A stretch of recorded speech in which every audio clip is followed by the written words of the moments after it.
my name is Francesca Cervero. I'm the founder of Francesca Cervero Yoga and Wellness. I teach private clients in both New York City and Washington, D.C.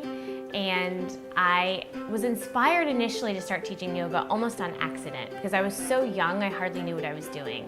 But what I did know was that yoga really deeply affected my relationship with myself, my physical, mental, emotional relationship with myself, and I wanted to help other people have that same experience. So I started teaching at yoga studios and gyms and corporate offices all over Manhattan in 2005, and taught a few private clients at the time, and then my private practice grew really quickly and I eventually had 25 private clients a week.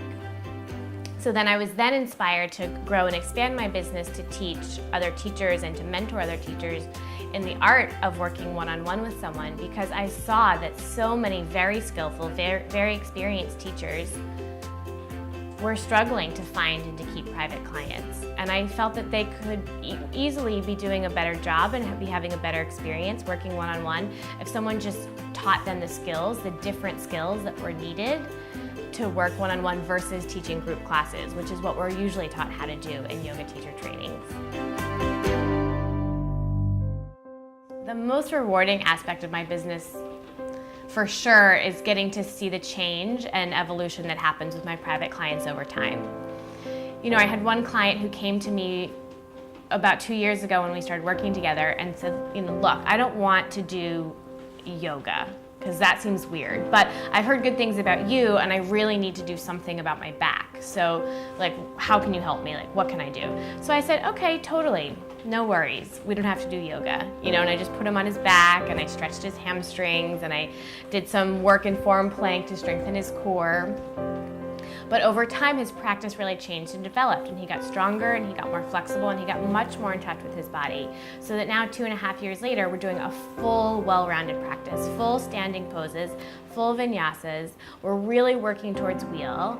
We've been doing a lot of breath work, a lot of pranayama that he loves. I've taught him several different meditation techniques, and he just said to me the other day that the thing that's helped him most that I've taught him is the meditation on the breath. And he feels that that practice has carried over into all kinds of areas of his life where he's more focused at work, more calm and grounded when he's home with his family.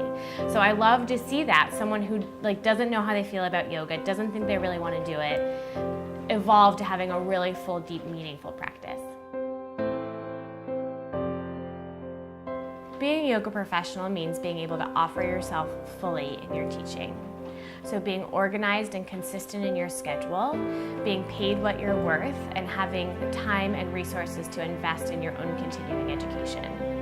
You know, I see a lot of really skillful, excellent teachers in our yoga world who don't carry themselves as professionals. And it can be tricky as a yoga teacher because we've often had our own really profound healing experience with yoga, and that can be one of the many reasons that teachers feel uncomfortable making a meaningful living as a yoga teacher, because it's such a deep spiritual practice for us. But really hear me when I say this. I think that your students will benefit immensely from having a teacher who is focused and grounded and really treats themselves as a professional.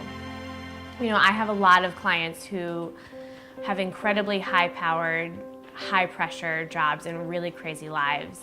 And I'm sort of the one person that shows up in their life consistently that's focused and calm, and being able to hold that space for them to have a consistent, you know, spiritual practice and time to do their own inner work, I think is invaluable for them.